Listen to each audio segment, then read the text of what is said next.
Bonjour, aujourd'hui on parle du conditionnel passé, comment conjuguer un verbe au conditionnel passé et pourquoi ce temps, comment on l'utilise. Très bien, alors tout d'abord sa formation.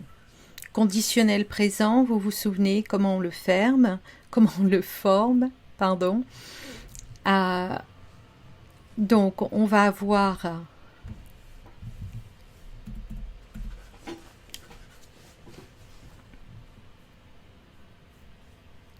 bonjour, aujourd'hui on parle du conditionnel passé, comment on conjugue un verbe au conditionnel passé et surtout pourquoi ce temps, ce mode et comment on l'utilise. Alors commençons par sa formation. On va faire comme avec le passé composé, c'est-à-dire qu'on va avoir un auxiliaire et le verbe qu'on veut conjuguer sera au participe passé. Par contre, il s'agit du conditionnel. Donc notre auxiliaire, au lieu d'être au présent de l'indicatif, sera au conditionnel présent. Voilà, tout simplement. Donc comment l'utiliser pour exprimer des regrets? J'aurais voulu être un artiste, c'est une chanson, si votre francophonie est à jour, ou plutôt est ancienne, parce que c'est une vieille chanson maintenant. J'aurais voulu être un artiste. Tu aurais dû, donc voilà, on a bien notre auxiliaire au conditionnel présent et notre verbe au participe passé. Ensuite, pour exprimer l'imaginaire, on serait né sur une autre planète. Donc on imagine un autre monde.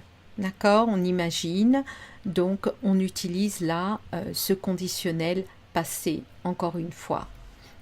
Pour exprimer une information incertaine, on avait vu déjà qu'on utilise ce conditionnel présent même, et donc là on va l'utiliser au passé. Par exemple, Céline et Sébastien se seraient mariés à Rome, tu es au courant? Autrement dit, c'est une information qu'on a, mais qui n'est pas vérifiée, dont on n'est pas sûr.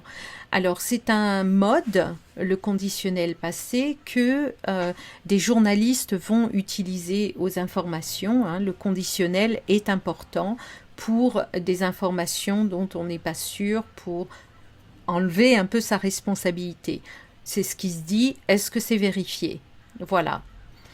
Ensuite, les phrases avec si. Donc, on a déjà vu nos phrases avec si.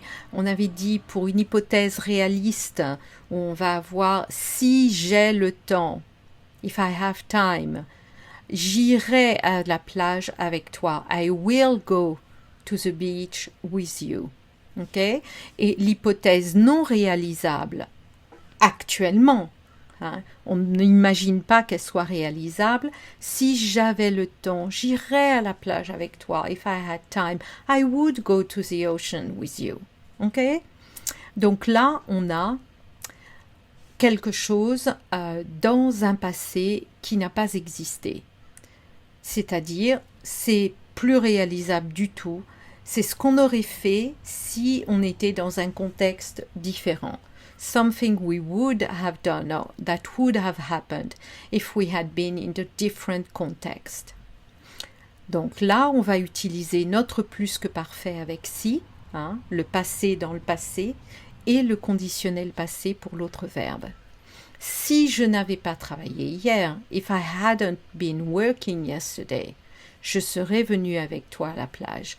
I would have come to the beach with you. D'accord?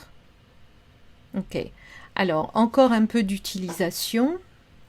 D'autres phrases. Si tu avais quitté Paris, tu aurais habité dans une belle et grande maison avec un jardin. Mais tu n'as pas quitté Paris. Si les Français et les Allemands n'avaient pas voulu empêcher d'autres guerres, ils ne se seraient pas mis d'accord. Donc je vous donne quelques exemples de phrases.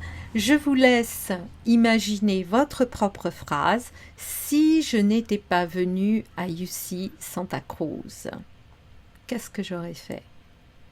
À vous d'imaginer ce que vous auriez fait si vous n'étiez pas venu à Santa Cruz. Bonne journée, à bientôt.